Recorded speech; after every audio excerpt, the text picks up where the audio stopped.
তার ভেতর থেকে ধোঁয়া বের হয় আর দেখা যায় কুমড়ো ফেটে সেখান থেকে বেরিয়ে আসে সাদা পোশাক পরা এক ডাইনি। কারণ ও দাঁড়িয়ে দাঁড়িয়ে বক্সিং এর মতো হাত চালায়, মুরগি চুরি করে আর গ্রামের ছেলেদের ভয় দেখায়। সবাই তোমাকে খারাপ বলে কেন? মিষ্টি, তুমি ভয় পেও না। আমি জানি ললিতা খারাপ নয়, সে আসলে এক অভিশাপী বাধা। বাংলার গ্রামের পুরনো কাঁচা রাস্তা, চারপাশে সবুজ গাছপালা, মাঝখানে ছোট্ট একটা গ্রাম কুমড়োপুর। এই গ্রামের মানুষদের জীবনে হাসি কান্না দুটোই আছে, কিন্তু একটা রহস্য আছে যা সবাইকে অস্থির করে রাখে। রফিক মিস্ত্রির বাড়ির চালের ওপর একটা বড় কুমড়ো রাখা আছে। লোকজন ফিসফিস করে বলে ওই কুমড়োতেই থাকে ললিতা ডাইনি। ওই শুনেছিস, রফিক মিস্ত্রির বাড়ির চালে নাকি বড় কুমড়োতে এক ললিতা ডাইনি বাস করে? হ্যাঁ শুনেছি। ওই কুমড়োটা আমাদের ধ্বংস করতে হবে, তা না হলে আমাদের গ্রামের অনেক বড় ক্ষতি হয়ে যাবে। আচ্ছা ঠিক আছে, চল আমরা এখন কাজে যাই। রফিক একজন সৎ পরিশ্রমী মিস্ত্রি। তার স্ত্রী হালিমা ভীষণ শান্ত, তবে ডাইনির কথা শুনলেই আঁতকে ওঠে। তাদের ছোট মেয়ে মিষ্টি, বয়স মাত্র 12। সে খুব কৌতূহলী আর দুষ্টু। সে তার বাবাকে একদিন বলছে, আব্বু, আমাদের চালের ওপর ওই বড় কুমড়োটা কেন রেখেছো? মা, পুরনো নিয়ম আছে, কুমড়ো রাখলে নাকি ঘরে শান্তি আসে। কিন্তু গ্রামের লোকেরা বলাবলি করে ওই কুমড়োতে নাকি বাস করে ললিতা ডাইনি। রাতে কুমড়োর ভিতর থেকে ফিস ফিস করে শব্দ আসে। ওমা, তাই নাকি? আমি একদিন ললিতা ডাইনিকে দেখব। রাত হলে চাঁদের আলোয় কুমড়োটা কাঁপতে থাকে। তার ভেতর থেকে ধোঁয়া বের হয় আর দেখা যায় কুমড়ো ফেটে সেখান থেকে বেরিয়ে আসে সাদা পোশাক পরা এক ডাইনি, সেই ললিতা ডাইনি। আহা, গ্রামের সবাই ভাবে আমি খারাপ, অথচ আমি শুধু চাই একটুখানি হাসি, একটুখানি বন্ধু। সে মানুষের ক্ষতি করে না, শুধু রাতে কুমড়োর ভেতর বসে গান গায়, জাদু করে, একা একা কাঁদে।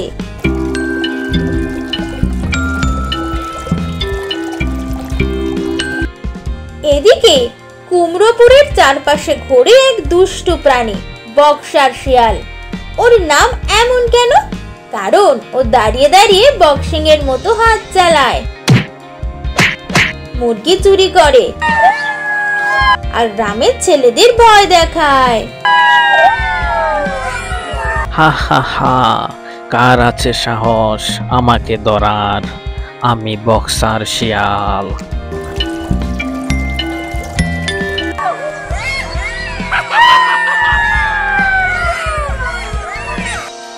কুমড়োপুরের জঙ্গলে থাকে এক ভয়ঙ্কর দৈত্য, গাবু রাক্ষস। তার বেগুনি শরীর, লাল শিং আর বজ্রের মতো গর্জন।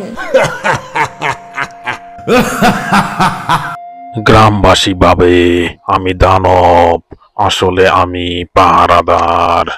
কেউ যদি ললিতাকে আঘাত করতে চায় তবে আগে গাবু রাক্ষসের মুখোমুখি হতে হবে। সে ললিতাকে রক্ষা করে, কারণ একসময় ললিতা এক জাদুতে তার প্রাণ বাঁচিয়েছে। এক রাতে মিষ্টি ঘুম ভেঙে কুমড়ো থেকে অদ্ভুত আলো দেখতে পেল। সে ধীরে ধীরে উঠোনে গিয়ে দাঁড়ালো, চোখ বড় বড় করে দেখলো কুমড়োর ভেতর থেকে সাদা পোশাকের এক মহিলা বের হচ্ছে। ললিতা ডাইনি। কিন্তু আশ্চর্যের বিষয়, ললিতা মিষ্টিকে দেখে কিছুই করলো না, বরং নরম গলায় বলল, ভয় পেও না মেয়ে, আমি কারো ক্ষতি করি না। তাহলে সবাই তোমাকে খারাপ বলে কেন? কারণ আমি আলাদা। মানুষ যাকে বুঝতে পারে না তাকেই খারাপ ভাবে। মিষ্টির চোখে জল এসে গেল। সে প্রথমবার বুঝলো সব ডাইনি খারাপ নয়।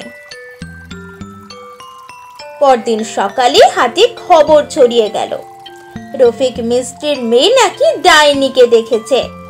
লোকজন হট্টগোল শুরু করলো। আমি তো আগেই বলেছিলাম কুমড়োর ভিতরে ডাইনি থাকে। আমাদের উচিত কুমড়োটা ভেঙে ফেলা, তা না হলে সর্বনাশ হয়ে যাবে। ঠিক আছে, চলো, সুযোগ বুঝে একদিন রাতে সবাই মিলে কুমড়োটা ভেঙে ফেলবো। কেউ কেউ বলল ডাইনিকে পুড়িয়ে মারা উচিত, আবার কেউ চুপ করে থাকলো।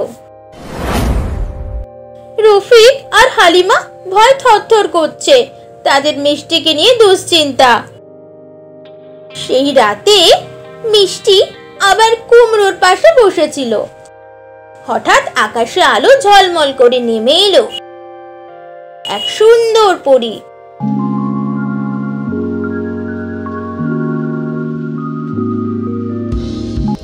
মিষ্টি, তুমি ভয় পেও না। আমি জানি ললিতা খারাপ নয়, সে আসলে এক অভিশাপে বাঁধা। কি অভিশাপ? অনেক বছর আগে গ্রামের মানুষই তাকে কষ্ট দিয়ে কুমড়োর ভেতর বন্দি করেছিল। এখনো সে মুক্ত নয়। আমি যদি ওকে সাহায্য করি তাহলে গ্রাম শান্তি পাবে। তবে সাবধান, ললিতাকে সবাই শত্রু ভাবে। তুমি একা তাকে রক্ষা করতে পারবে না।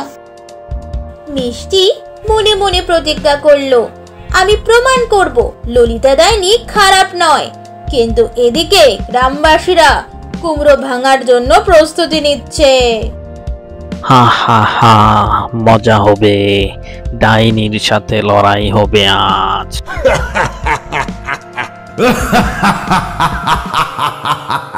যদি কেউ ললিতাকে আঘাত করে তবে আমি পুরো গ্রাম কাঁপিয়ে দেব।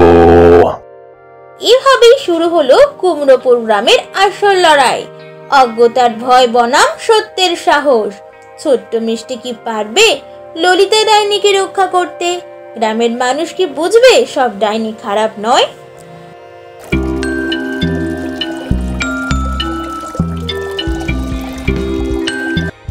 পরদিন দুপুরে গ্রামের মাঝখানে মাইকিং শুরু হলো। মাইক থেকে আওয়াজ ভেসে আসছে, শোনো শোনো, আজ রাতে সবাই একত্র হবে। রফিক মিস্ত্রির চালের উপর রাখা কুমড়ো ভাঙা হবে। ওই ডাইনির বাসা আজ ধ্বংস হবে।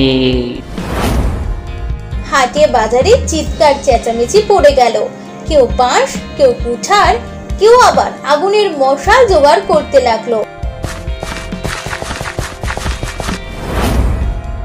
ডাইনি বাঁচলে গ্রাম বাঁচবে না। আজকে রাতেই ওর দিন শেষ। রফিক স্ত্রীর দিকে তাকিয়ে আতঙ্কে বলল, হালিমা, এরা যদি কুমড়ো ভাঙে তবে ললিতা মরবে। কিন্তু আমরা কি পারবো ওদের থামাতে? কি হবে? মেয়েটা ললিতার পক্ষে দাঁড়িয়েছে। সবাই যদি বুঝে ফেলে ওকেও ক্ষতি করতে পারে। এদিকে মিষ্টি চুপি চুপি কুমড়োর পাশে গিয়ে দাঁড়িয়েছে। চাঁদের আলোতে সে হাত রেখে ফিসফিস করে বলল, ললিতা আপা, ভয় পেও না, আমি তোমার পাশে আছি। হঠাৎ কুমড়ো থেকে হালকা ধোঁয়া বের হয়ে গেল। তারপর দেখা গেল ললিতা ডাইনি ধীরে ধীরে বের হচ্ছে। মা, আমি জানি তুমি সত্যি বলছো, কিন্তু মানুষ কখনো আমার কথা বিশ্বাস করবে না। আমি সবাইকে বোঝাবো তুমি আসল সত্য। ঠিক তখনই পাশের ঝোপ থেকে লাফিয়ে বেরিয়ে এলো বক্সার শিয়াল। হাত তুলে ঘুষি মারার ভঙ্গি করে হেসে বলল, হা হা হা, কি নাটক! গ্রামবাসী আসছে তোদের শেষ করতে। আমি থাকবো সামনে, মজা দেখব। শিয়ালদা, তুমি কেন সবাইকে উস্কাও? কারণ ঝগড়া দেখায় আমার আনন্দ, আর ডাইনিকে পুড়িয়ে দিলে আমি মুরগি খেতে পারবো নিশ্চিন্তে। ললিতা মাথা নিচু করলো, কিন্তু মিষ্টি হাল ছাড়লো না। হঠাৎ মাটি কেঁপে উঠলো, জঙ্গলের ভেতর থেকে বজ্রের মতো গর্জন। থামো শিয়াল, কেউ যদি ললিতাকে আঘাত করে তবে গাবু রাক্ষসের গর্জনে এই গ্রাম ভেঙে পড়বে। সে এগিয়ে এসে কুমড়োর সামনে দাঁড়িয়ে গেল, বিশাল শরীর দিয়ে আড়াল করলো ললিতাকে। আহা, আবার শুরু হলো পাহারাদারের ডায়লগ। গ্রামবাসী কি তোকে ভয় পাবে? আমাকে সবাই ভয় পাবে, সেটা সময় হলেই দেখতে পাবি। চলে যায় এখান থেকে। রাত গভীর হলো, মিষ্টি উঠোনে একা বসে কাঁদছিল। ঠিক তখনই আকাশ ভেদ করে আলো নেমে এলো। সেই পরী আবার হাজির হলো।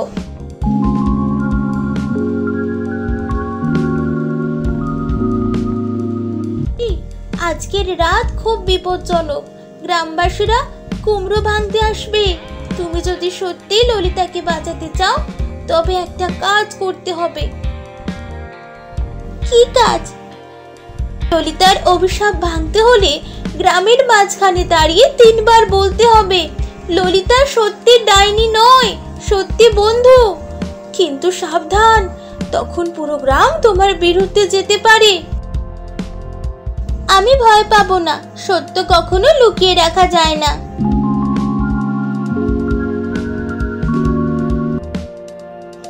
আধরাত হতে না হতেই গ্রামবাসী দলে দলে লণ্ঠন, বাঁশ আর আগুন নিয়ে রফিকের বাড়ির দিকে এগিয়ে এলো। চিৎকার উঠলো, ডাইনিকে শেষ করো, কুমড়ো ভেঙে ফেলো। রফিক ভয় মাটিতে বসে পড়লো। হালিমা মেয়েকে আঁকড়ে ধরলো, কিন্তু হঠাৎ সামনে দাঁড়িয়ে গেল মিষ্টি। না, তোমরা সবাই ভুল করছো, ললিতা খারাপ নয়। গ্রামবাসীরা থমকে গেল। এই মেয়ে ডাইনির দূষর হয়েছে, ওকেও শাস্তি দিতে হবে। মিষ্টি ভয় থরথর কাঁপলেও সাহস করে গ্রামের মাঝখানে দাঁড়িয়ে গেল। তারপর জোরে 3 বার বলল, ললিতা সত্যি ডাইনি নয়, সত্যি বন্ধু। ললিতা সত্যি ডাইনি নয়, সত্যি বন্ধু। ললিতা সত্যি ডাইনি নয়, সত্যি বন্ধু। আকাশ হঠাৎ অন্ধকার হয়ে গেল। বজ্রপাতের শব্দ, বাতাসের ঝড়, কুমড়ো কাঁপতে লাগলো। ললিতা ধীরে ধীরে কুমড়োর ভেতর থেকে বেরিয়ে এসে দাঁড়ালো। কিন্তু এবার সে আর সাধারণ ডাইনি নয়, তার শরীর থেকে সোনালী আলো ছড়িয়ে পড়ছে। গ্রামবাসীরা স্তম্ভিত হয়ে তাকিয়ে রইল। হ্যাঁ, আমি ডাইনি, কিন্তু আমি কারো ক্ষতি করিনি। আমাকে তোমরাই অভিশাপ দিয়ে কুমড়োতে বন্দি করেছিলে।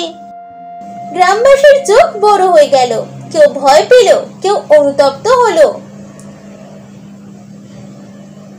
সত্যের প্রথম আলো জ্বলে উঠল কুমড়োপুরে। গ্রামের সবাই অনুতপ্ত হলো এবং তাদের ভুল বুঝতে পারলো। তারপর থেকে ললিতা ডাইনি সবার সাথে মিলেমিশে বসবাস শুরু করলো। এভাবেই কুমড়োপুরে শান্তি ফিরে এলো।